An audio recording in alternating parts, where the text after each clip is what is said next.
Hey guys, in this video I'm going to show you how to create AI generated tattoo designs using Leonardo AI. First of all, if you don't have an account, you need to sign up and log in. This is my account. Then you need to go to image creation here on the left or in the middle. Then you need to pick the style. So over here you have the style, and I'll pick minimalist.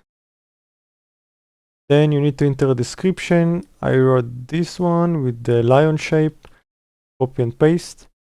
And then you generate.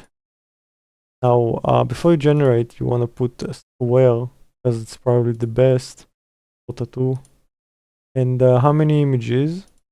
Say 4. Of course, you're gonna need tokens if you do not have them.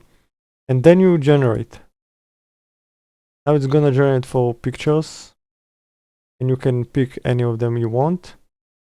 And if you do not like it, you can just adjust the description, tell them what you want. You need to be more detailed.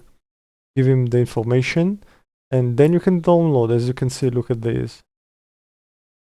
You can click over here, download an image, and you're gonna download to the computer. Then you download the design. It's a quick, creative way to come up with a unique tattoo designs without needing to hire an artist initially. So yeah, try it out. See what you can make here with the styles. Hope it helped you.